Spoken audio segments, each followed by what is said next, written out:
What's going on there, guys? We back with another one. Got to talk about this Sherrone Moore situation, man. And everybody's probably familiar with what has happened. You know, the news they're disclosing at this point, him knocking up a staffer and all the rumors surrounding it. Everybody's hearing. So it's a big mess. What we do know is he's not at Michigan no more.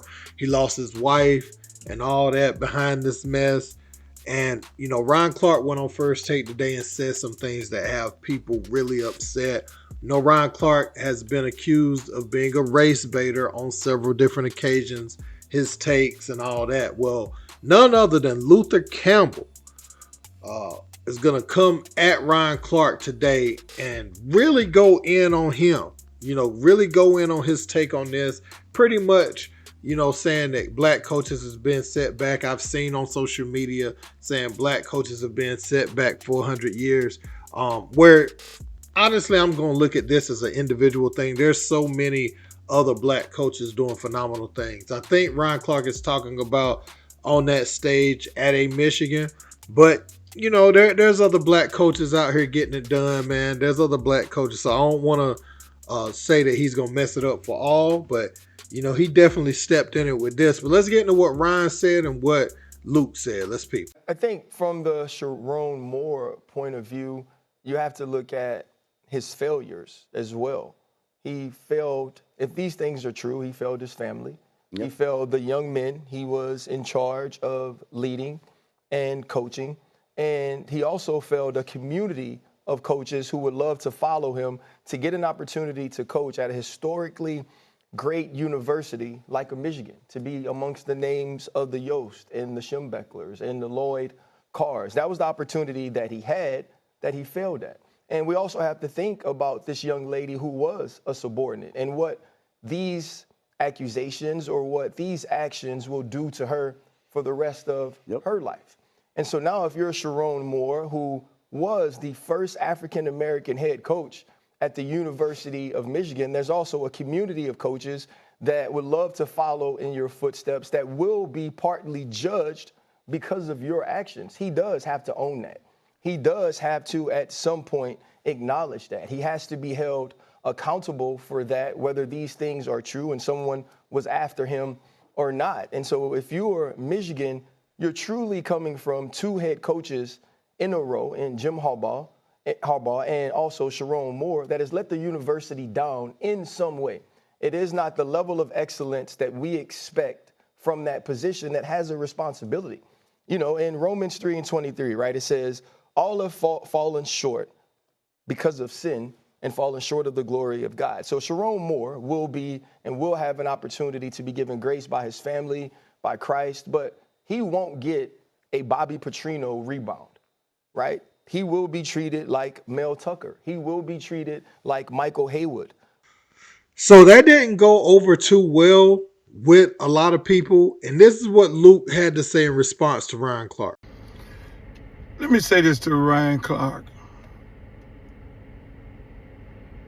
You say a lot of dumb shit on TV. You and a couple other people, when you get on, I just turn that mother off. But this is by far one of the dumbest things that you've ever said. When you said that Coach Moore has set back African-American coaches and he's a disservice to African-American coaches. That's a bunch of bullshit. I'm a coach and I deal with college coaches on a daily basis. It's not a day that go by I don't deal with black college coaches. White ones too. It's not a setback. And here's what's worse about it. ESPN should be suspending your ass for saying some dumb shit like this, because if you would have said the same thing that when Petrino did it, oh, white coaches have been set back hundreds of years because of Petrino. See, what you don't understand is you're feeding into the bullshit. You have just set black coaches back because you are giving these people what they want to not hire black coaches. You are flaming the fires. So when the brother goes in and get ready to become the offensive coordinator, defense coordinator, or head coach, they remember what you just said, and they use that against these black coaches, bruh. You smarter than that. Unless you just working for them. You're setting black coaches back because you're giving them this bullshit ammunition. I can name 8 white coaches that did the same shit, and you did not get on TV and said the same thing about them and their race. Bruh, you f black people up. And ESPN full of shit too for allowing you to sit on there and say that. Let me just say this. ESPN, the black community, we're upset that you're allowing this asshole to stand up here on this stage and talk about our community and our community coaches because he is doing us a disservice. Ryan Clark. Yeah, man. So y'all can hear Uncle Luke is very upset with the way Ryan Clark represented the black coaches throughout America on today. I will say this. You do kind of get judged unfairly off of people of your race. I've seen that happen before, just in my own, and obviously I've never been no coach, but just throughout the workforce, right? That does happen to some degree. However, Ryan Clark, I think what Luke is saying is you have a big platform. We can make it like, this guy is just an individual case of whatever he got going on. Don't paint it as if, that represents like a lot of us or the way we would conduct ourselves given that opportunity. So like, I understand a little bit of what both people are saying. Look, Ryan, you on this platform, we can talk about this individual without making it a black thing, because the way that you report this, like, people are listening to the #1 morning sports show. So you do have to be a little responsible with the way you fix your words, right? And the way that you convey your message. Because it's going to go viral every time, right? This isn't just somebody in a barbershop or somebody within the confines of their home talking. Like, you actually have a platform. And you have multiple platforms that you appear on.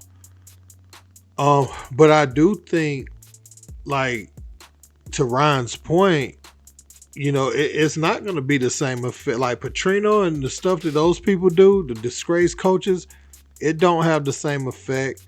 Like, we just now starting to see that many coaches, at the Power 5 level. Yeah, you could get a lot of us at the HBCU level, but, coaches that can win games and win national championships. Obviously, the guy from Notre Dame was in that seat recently. But again, this is a thing. And why can't we talk about somebody like that, right? That brother that was at Notre Dame. They didn't make the college football playoff, but they did a few years back. I think they got all the way to the national title game. And I think that's more so what Luke is kind of speaking to, like, let's focus more on that type of person, and let's not make us look bad. Let's talk about what also makes us look good. But again, Ryan, I think his history, and the way people say that he's trying to make everything about race is starting to even irk. And this is why I say, like, I do think Ryan panders sometimes, especially in his WNBA conversations and things like that. You can't pander, because that's when you say one thing that everybody don't agree with, then it's forget everything that you said, that I like. And honestly, our community does do that a lot. Like, you got to be on code with everything. And I'm just like, the way I think, I'm not like that. But I can say when they, when other races are wrong, I can say when we wrong. And it's wrong is wrong, right is right. I can always admit that. So that is a problem. Like, we won't even listen to what people have to say if their opinion is different from ours, because who are we to define the code, right? We no absolute Like our thoughts isn't absolute, and we're not right in everything. Like the group can be wrong sometimes, and the minority can be right sometimes. So I did want to throw that out there. That's always a thing, and we see it even on social media. You know, especially around the time you start talking about voting and stuff like that, man, it gets real crazy around that time. If somebody thinks different than the masses, one way or the other, then they're put down. You know what I'm saying? They put down. They ain't nothing. They canceled all this, that, and the third. So let me know what you guys think about this in the comment section, though. Don't forget to like, share, and subscribe. Till next time. Peace.